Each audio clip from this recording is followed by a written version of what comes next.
Salut, salut, je suis Pasteur César. Nous sommes là aujourd'hui dans le podcast Growing encore. Et c'est une joie, c'est un plaisir de vous accompagner dans ces moments. Je suis ici avec Isaka. Bonsoir, bonsoir tout le monde. Nous vous saluons. Nous sommes très contents aussi aujourd'hui de pouvoir venir vous en parler et de pouvoir vous conseiller. Donc, nous sommes en train de voir comment on peut développer et grandir en tout sens. Rappelez-vous que Dieu nous appelle à grandir en tous les sens, soit dans le côté physique, dans le matériel. Comme on a vu la semaine passée, on peut développer avec Dieu en tout moment, en tout temps. Et aujourd'hui, nous allons développer un peu plus sur notre âme. Chaque être humain, il est composé pour une âme. Qu'est-ce que ça veut dire l'âme de l'être humain, Isaka? L'âme de l'être humain est la vie de l'être humain, est le point central de l'être humain. C'est là qui situe l'émotion, c'est là qui situe aussi la décision que la personne prend. C'est ça qui signifie l'âme humaine.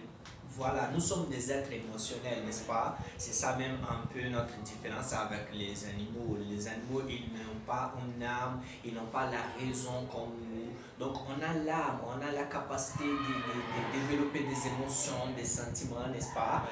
On a la haine, on a la colère, on a la joie, l'espérance. Tout cela se passe à notre intérieur en tant qu'être humain. Et c'est une chose parfois difficile même de contrôler, n'est-ce pas? La maîtrise de soi, c'est une chose que parfois c'est difficile. Peut-être quelqu'un t'a fait du mal. Comment on contrôle la haine? Comment on contrôle le sentiment de vengeance? Parfois on veut même venger, non? On veut faire même la bagarre avec l'autre, la confusion avec l'autre. Comment on peut maîtriser nos sentiments pour ne pas être triste, pour ne pas avoir le chagrin dans notre âme, la tristesse? Comment on peut maîtriser nos sentiments, Isaac? Qu'est-ce que pensez-vous? Pour pouvoir maîtriser nos sentiments, si ce n'est pas Dieu, ce n'est pas possible. Parce que l'homme, sa nature est une nature qui est déjà corruptue. C'est une nature, nous avons une nature péchereuse. Donc c'est ce qui fait que l'homme, dans son intention, a toujours l'envie de pouvoir faire du mal à son prochain. C'est-à-dire faire la même chose que l'autre t'a fait, ou faire plus pire que ça. Mais c'est par Dieu que nous pouvons vraiment nous contrôler, avoir le contrôle de soi. Parce que Dieu vient toujours pour nous enseigner et nous corriger afin de ne pas faire la même chose que les autres nous ont fait. Si nous voulons être vraiment des gens qui vont suivre Dieu, qui seraient toujours avec Dieu, il faut quand même que nous puissions être avec Dieu. Parce que Dieu nous a dit dans la Bible que ne fais pas, aime ton prochain comme toi-même. C'est-à-dire, aimez vos ennemis, faites du bien à ceux qui vous font du mal, bénissez ceux qui vous maudissent. C'est pour nous dire de ne pas faire la vengeance. Nous savons que le contrôle de soi-même, c'est quand quelqu'un nous fait quelque chose qui ne nous plaît pas, c'est quelque chose qui nous fait mal, c'est pour ne pas réagir. C'est ça le contrôle de soi. Mais ça, sans la présence de Dieu, nous ne pouvons pas nous contrôler nous-mêmes. Amen. Vous voyez, c'est impossible d'avoir la maîtrise de soi sans la présence de Dieu. Le psychologue peut donner des conseils, des dire de faire tout, mais à la fin de la vie, l'âme est éternelle. Et même les conseils des psychologues vont nous aider à vivre ici au monde.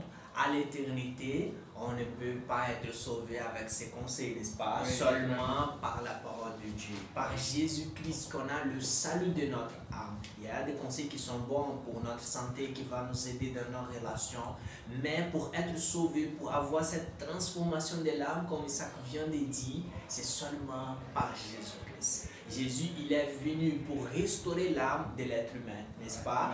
Comme Isaac a bien dit, le péché était le problème de notre âme. À cause du péché, on a beaucoup de confusion aujourd'hui, on a des dangers au monde, on a des problèmes partout. On a des confusions dans la famille, on a des problèmes en tous les côtés. Et en tant que jeune, on doit apprendre à développer nos émotions, on doit apprendre à avoir la maîtrise de soi. Cela, c'est très important. Et la parole de Dieu va nous enseigner que par Jésus-Christ, c'est possible d'avoir la maîtrise de soi, le contrôle de son âme, parce que la présence de Dieu vient habiter en vous. Et par le Saint-Esprit, est généré quoi? Un fruit à notre intérieur. Et je voulais vous partager un psaume dans le psaume de numéro 42, verset 11. Psaume 42, versets 11 et 12. Qu'est-ce qu'il dit là-bas? On va voir un peu. C'est une même question que le psalmiste pose à cause de son âme. Psaume 42, versets 11 et 12. Lisez pour nous, Issaka. Mes os se brisant quand mes persécuteurs m'outrageant et en me disant sans cesse, où est ton Dieu? Verset 12. Pourquoi t'abattes-tu mon âme et gémis-tu au-dedans de moi? Espérez en Dieu, car je le louerai encore. Il est mon salut et mon Dieu. Amen. Amen. Vous voyez ici, le psalmiste, il est dans le souci. Il y a la perception, dans son âme, il a la tristesse. Les gens demandent où est ton Dieu, tu es dans ces problèmes, où est ton Dieu? Et parfois on pose des questions comme ça, n'est-ce pas? Oui. Dans notre âme, il y a l'incrédulité. Est-ce que Dieu est vraiment avec moi? Je passe par des soucis comme ça. Mais savez-vous que l'Éternel, il sera toujours avec nous si nous mettons la confiance en lui et dans sa parole. Qu'est-ce que nous devons faire? La question qu'il a posée dans le verset 12.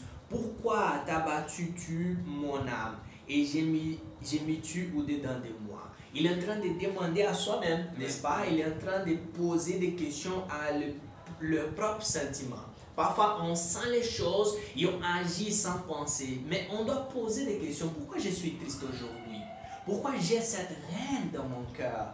Pourquoi je veux garder cette rancune de quelqu'un? Non, je dois comprendre les sentiments qui sont dedans moi. Et quand on commence à poser pourquoi je sens ça, pourquoi j'agis comme ça, on commence à penser, est-ce qu'il y a espérance pour mon âme? Est-ce qu'il y a des restaurations pour mon âme? Il dit ensuite, espérer en Dieu. Donc ici, c'est un secret tellement puissant pour être transformé dans notre âme. Mettre l'espérance, l'expectative en Dieu. Quand nous mettons la confiance et l'espérance en Dieu, n'est-ce pas, Issaka? Nous sommes restaurés dans notre âme. Nous sommes transformés dans notre âme. Car je louerai encore. Il fait quoi? Maintenant, il change le sentiment de tristesse, le sentiment de chagrin, de déçu. Où est Dieu? Où est mon Dieu? Non, je louerai encore. Dieu est avec moi. Je vais mettre la confiance en Dieu encore. Ça a changé son âme. C'est comme si la joie vient, c'est comme l'espérance est renouvelée parce qu'il a mis la confiance en Jésus. Il a mis la confiance en Dieu. Il va définir quoi? Que Dieu, c'est leur salut. Donc quand notre âme comprend qu'en Dieu, nous avons le salut, nous allons la vie éternelle, même si nous passons par des soucis, même si parfois nous posons des questions dans la vie à cause des tribulations qui sont autour de nous, toujours nous aurons la confiance, l'assurance, le renouvellement de notre intérieur parce que Jésus est notre salut.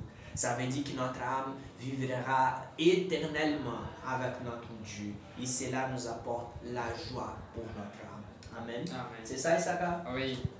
Donc, c'est ça que nous voulons partager avec vous aujourd'hui. Si vous suivez cette vidéo, n'oubliez pas de partager avec un ami. Envoyez ce lien à quelqu'un qui a besoin de recevoir cette parole. Et abonnez-vous dans notre chaîne et que Dieu vous bénisse abondamment.